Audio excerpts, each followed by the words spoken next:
तो कक्षा 8वीं के बच्चे लगातार से कमेंट कर रहे थे कि हमारा 17 दिसंबर को हमारा गणित का पेपर है, उसका पेपर लेकर के आई। तो ये रहा आपका मॉडल पेपर, जिसे पूरा कंप्लीट करके जाना। देखिए कुछ इस पैटर्न पे आपका पेपर आने वाला है, और इसको आपको दिखाने का मकसद केवल एक ही है कि ताकि आपको अपने क्वेश्चंस का और पैटर्न का अंदाजा लगे, है ना, और आप उसी तरीके से तैयारी कर पाएँ। और देखिए आपको अगर अच्छे नंबर कंप्लीट करने हैं, अपने एग्जाम में अच्छे नंबर चाहिए, है ना, तो आप ये वीडियो पूरा देख लेना, क्योंकि ये क्वेश्चंस आपके लिए बहुत ज़्यादा इंपॉर्टेंट होने वाले हैं, है ना। देखिए आपको पूर्णांक जो है 60 नंबर का रहने वाला है। आपको यहाँ पे 2.5 घंटे का समय आपको मिलने वाला है। आपको उत्तर पुस्तिका दी जाएगी, उसमें आपको उत्तर लिखना है ना।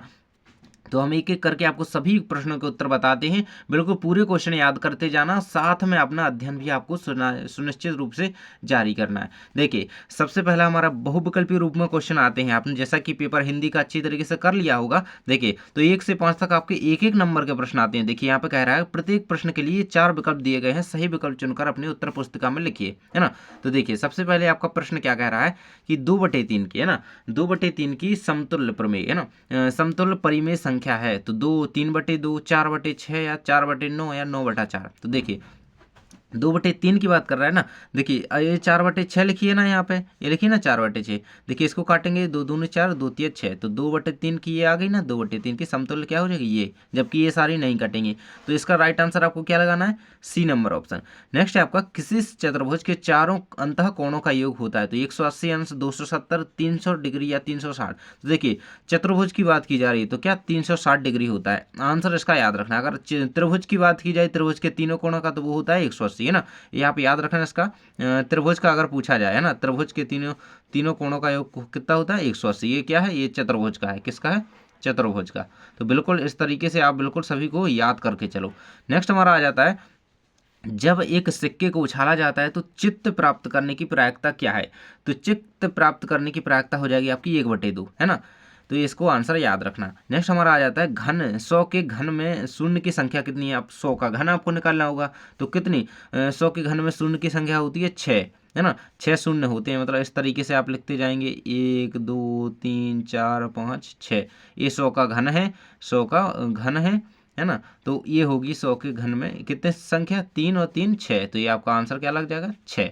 अगला आ जाता है आपका a² - 2ab + b² के बराबर क्या होगा। तो क्या होगा, आपको इसको सॉल्व करके बताना है और इसका निकालना है। तो क्या होगा, देखिए यहाँ पे देख सकते हैं आप, प्लस जोड़ा गया है ना, b को यहाँ पे क्या जोड़ा है, इसमें जोड़ा जाए, ये माइनस प्लस से क्या हो जाएगा, प्लस हो जाएगा। तो यहाँ पे स्क्वायर a + b² आपका ए नंबर का ऑप्शन, इसका राइट आंसर आपको लगा देना है। यही आपका उत्तर हो जाएगा। तो इस तरीके से आपके 5 सही विकल्प कंप्लीट हो जाते हैं। आगे देखिए, वीडियो को लाइक नहीं किया तो कर दीजिए, अपने दोस्त को वीडियो को भेज देना, है ना।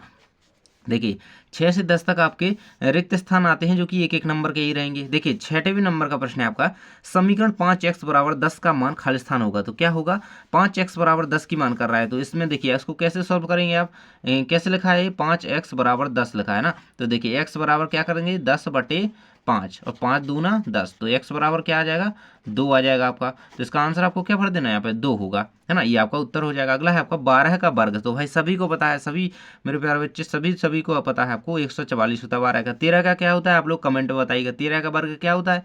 और 8वें नंबर का प्रश्न है आपका, एक अष्टभुज में खालिस्तान भुजाएं होती हैं। अष्टभुज, देखिए इसका क्या है, अष्ट मतलब 8 भुजाएं, है ना। अष्टभुज किस तरीके से होते हैं, जिसमें 8 भुजाएं होती हैं, उसका नाम ही है अष्टभुज, है ना। तो 8 याद रखना है इसका। अगर आपका एक पदी और द्विपद का गुणनफल क्या होता है, एक पदी और द्विपद बहुपद का अगर हम गुणनफल करें, है ना, एक पद और द्विपद का गुणनफल करें, तो इसका जो गुणनफल होगा वो द्विपद होगा। क्या होगा, द्विपद।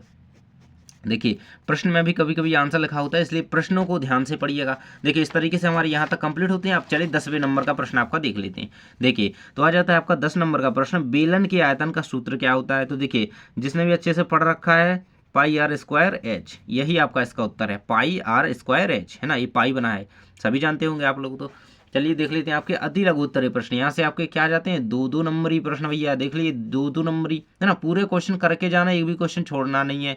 देखो बच्चा, यह आ जाता है आपका 11 नंबर का प्रश्न, समांतर चतुर्भुज PQRS। ये आपको चतुर्भुज दिया गया PQRS, है ना। तो इसमें कोण R जो है, कोण R आपको कितना दिया गया है, 80। ये कोण जो है R जो है आपको 80 दिया गया है। तो अन्य सभी कोणों की माप ज्ञात कीजिए। ये जो कोण है देखिए, ये P हो गया, ये Q हो गया, ये S हो गया, इनकी आपको क्या, इनकी माप बतानी है। इसका आपको 80 दिया गया है, अब सभी की बतानी है। तो भाई इसका आंसर आप कैसे करोगे, चलिए मैं आपको इसका आंसर बता देता हूँ। देखिए आपकी स्क्रीन पर इसका कंप्लीट आंसर दिया गया है, अब आपको ठीक तरीके से दिखेगा।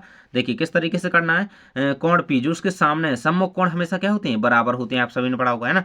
तो देखिए कोण पी बराबर कोण आर, तो कोण पी बराबर 80 डिग्री, 80 क्या है, कोण आर का मान है, हम जानते हैं कि कोण पी प्लस कोण एस बराबर 180 डिग्री है ना। तो इस तरीके से कंप्लीट करते हुए कोण क्यू का मान क्या आ जाएगा 100, कोण एस का मान 100 डिग्री है ना। तो इस तरीके से कंप्लीट हो जाता है हमारा, सम्मुख कोण क्योंकि बराबर होते हैं। अगला क्वेश्चन है आपका 12 नंबर का है, गुणनफल ज्ञात कीजिए है ना। आपको 4x, ये आपको बहुपद दिया गया है, इसका आपको क्या करना है, गुणनफल ज्ञात करना है। भैया इसको अच्छी तरीके से कर लेना क्योंकि ये क्वेश्चन ऐसा जरूर से आना है। देखिए आपके सामने आंसर रहेगा इस तरीके से, इसका आंसर कर लीजिएगा। 4x आपको दिया गया, पूरा यहाँ पे बहुपद दिया गया, फिर उसका जो है गुणनफल दिया गया है। तो इस तरीके से आपको इसको सॉल्व कर लेना है। चलिए आपका नेक्स्ट क्वेश्चन हम देख लेते हैं। आपका दिया गया है किसी है ना, किसी वर्गाकार पार्क का क्षेत्रफल है ना, पार्क का क्षेत्रफल कितना दिया है 625 मीटर स्क्वायर है।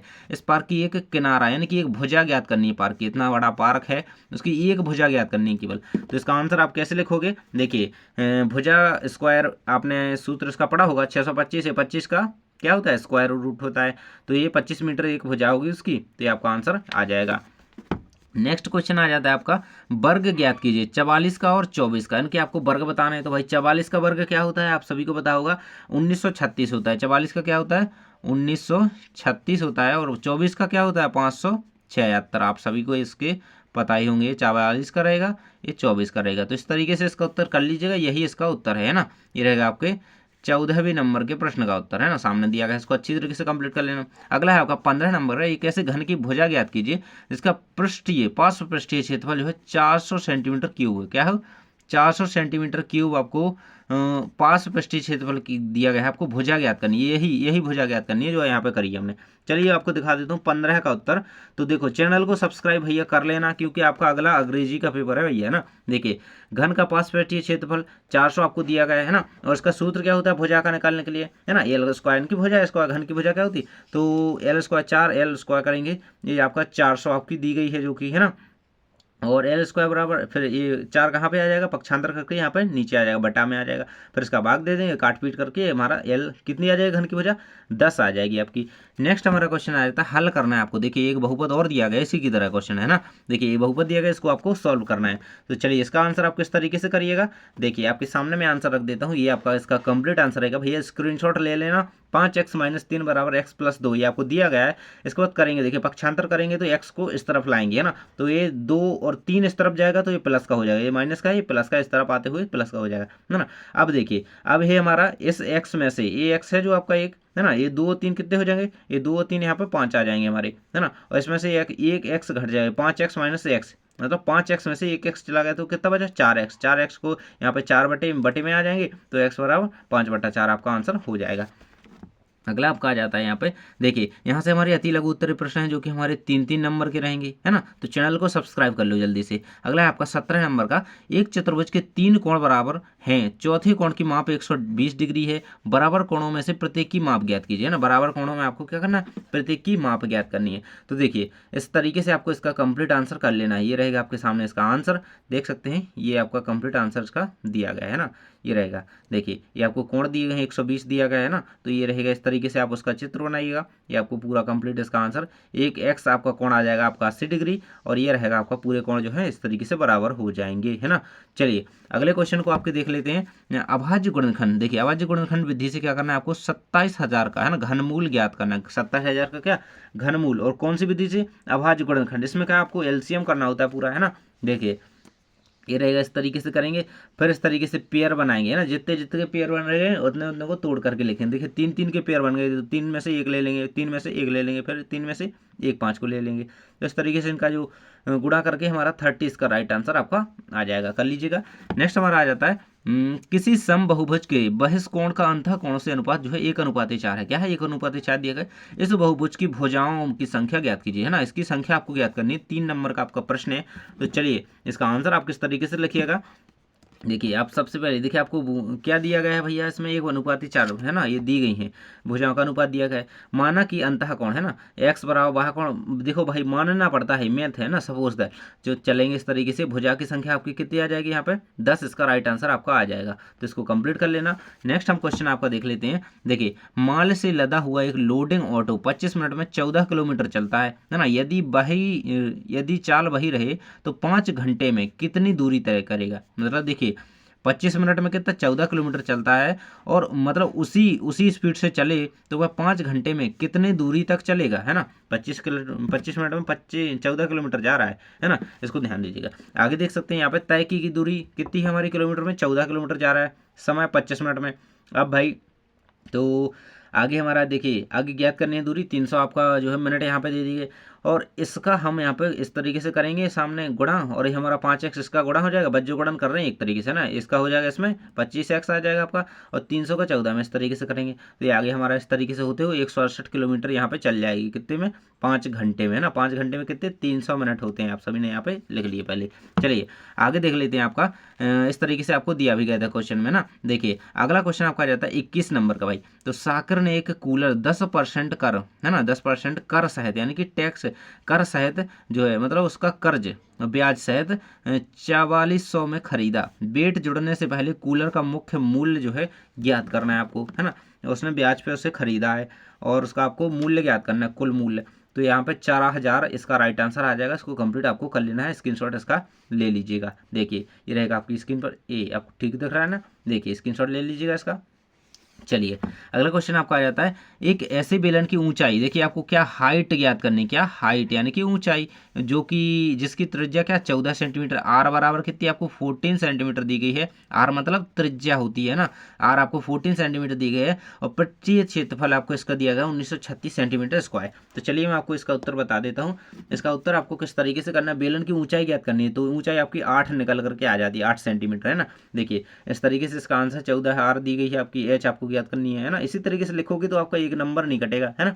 चलिए आगे देख लेते हैं, आपके दीर्घोत्तरीय प्रश्न आ जाते हैं आपके 23 से 26 तक, है ना, जो कि आपके 5-5 नंबर के। भैया इसको मत छोड़ देना, अगले के क्वेश्चन आपके 20 नंबर के हैं कुल, है ना, तो इनको मत छोड़ देना, ये पूरे करके चलना है। देखिए 23 नंबर का प्रश्न है आपका, एक व्यक्ति के वेतन में 10% की वृद्धि होती है, कितनी 10% उसकी वेतन बढ़ जाती है। यदि उसका नया वेतन है ना 1,54,000 है, तो उसका मूल वेतन ज्ञात कीजिए, मतलब उसकी कितनी, मतलब ये बढ़ने के बाद उसकी वेतन इतनी हो गई, तो मतलब पहले कितनी थी जब 10% बड़ी नहीं थी। तो चलिए इसका उत्तर आपको किस तरीके से करना है मैं आपको दिखा देता हूँ, ये रहेगा आपके सामने इसका उत्तर। देखिए इस तरीके से करेंगे आप, आंसर है इसका। देखिए मूल वेतन को x रुपये मान लिया अपन ने, है ना, मूल वेतन जो हमें ज्ञात करनी है उसको हम x मान लेते हैं। 10% की वृद्धि के बाद नया वेतन बराबर मूल वेतन प्लस 10% मूल वेतन, नई वेतन की गणना किस करेंगे, है ना। हमने कितनी मान ली नई वेतन, तो क्या मानी x मानी, है ना, और 10% की वृद्धि होगी, इसमें फिर 100 का गुणा करेंगे। देखिए हमें परसेंटेज निकालना है ना, परसेंटेज में करेंगे, ये वृद्धि दी जाए तो हम 100 का तो हमें भाग देना ही पड़ेगा, है ना। अंडर बटे में लिखा है ना x प्लस 10/100 बराबर कितनी 1,54,000, ये हमारी दी गई है हमें, है ना। फिर 1.1x ये हमारी इस तरीके से आ जाएगी, और फिर ये यहाँ पे आएगा, है ना, ये 1.1x ये बटा में लिखा है, इस तरीके से लगा हुआ है ना ये, है ना, तो ये क्या है बटे में, ये बटे में लिखे हुए हैं इसके। तो 1,40,000 उसकी थी, फिर उसकी 10% बढ़ी तो 1,54,000 हो गई। तो इसका आंसर आपको क्या रखना है, मूल वेतन उसकी क्या आ जाती है 1,40,000। नेक्स्ट हमारा क्वेश्चन आ जाता है, एक समांतर चतुर्भुज की एक भुजा और संगत ऊंचाई की माप क्रमशः 4 सेंटीमीटर 3 सेंटीमीटर है, समांतर चतुर्भुज का क्षेत्रफल ज्ञात कीजिए। देखिए 4 सेंटीमीटर और 3 सेंटीमीटर आपको भुजाएं दी गई हैं ना, दो भुजाएं दी गई हैं, है ना, ऊंचाई और भुजा, है ना, संगत भुजा की एक भुजा की ऊंचाई दी गई है, इनकी माप दी गई है। चलिए आपको क्या करना है, समांतर चतुर्भुज का क्षेत्रफल बताना है। तो देखिए समांतर चतुर्भुज का क्षेत्रफल ज्ञात करना है, तो आधार गुणा ऊंचाई उसका जो है हमारा क्या होता है सूत्र होता है। तो आधार हमारा दिया गया है 4, ऊंचाई दी गई हमारी 3, तो रख देंगे और 4 और 3 का गुणा कर देंगे, 12 वर्ग सेंटीमीटर हमारा आंसर आ जाएगा। सिंपल सा है, कर लीजिएगा इसको, है ना। नेक्स्ट हमारा आ जाता है 25 नंबर का प्रश्न है आपका, सेंटीमीटर चौड़ाई वाली एक आयताकार कागज को चौड़ाई के अनुदेश मोड़ करके 30 सेंटीमीटर, है ना, 30 सेंटीमीटर वाला एक 5 बेलन बनाया गया, है ना, जो है एक बेलन बनाया गया। उस बेलन का जो है आपको आयतन ज्ञात करना है। इस बेलन का क्या करना है, आपको आयतन ज्ञात करना है। तो किस तरीके से आपको इसका आंसर करना है, तो इसमें आयतन का, बेलन के आयतन का सूत्र लगेगा ना। तो क्या बेलन की परिधि क्या होती है, 2πr, इस तरीके से निकालिएगा ना। और आयताकार कागज की चौड़ाई आपको दी गई है, मोड़ने पर बेलन की ऊंचाई भी दी गई है, बेलन की परिधि क्या होती है, 2πr है ना, 30 सेंटीमीटर, इस तरीके से करेंगे। और आगे आपका बेलन के आयतन को निकालना है, तो आयतन का सूत्र लगेगा πr² है, अच्छा ना। ये आप पूरा मान रख देंगे, पाई का मान रखेंगे 3.14 है ना, 3.14 और गुणे 22.75 करेंगे। और ये आगे आपका इस तरीके से 1500 है ना घन सेंटीमीटर आपका आंसर आ जाएगा। अगला और लास्ट आपका क्वेश्चन आता है संख्या 3375 का अभाज्य गुणनखंड विधि से घनमूल, आपको इसको घनमूल करना है भैया, है ना। जैसे हमने 27,000 का यहाँ पे किया था, अब आपको 3375 का करना है। तो देखिए आपको कंप्लीट आंसर दिख रहा है ना, सीधा क्वेश्चन पूरा अच्छी तरीके से। देखिए मैं आपको इसका उत्तर बता देता हूँ, तो आपके सामने इस तरीके से इसका उत्तर आपको कर लेना है। ये आपका उत्तर यहाँ पर हो जाएगा इसका। देखिए 3375 को हमें कितने को विभाजित करेंगे हम 3 से, तो इस तरीके से हमारा आंसर क्या आ जाएगा, मतलब ये किसका घनमूल हो जाएगा, 3375 किसका है, 15 का घनमूल है ना।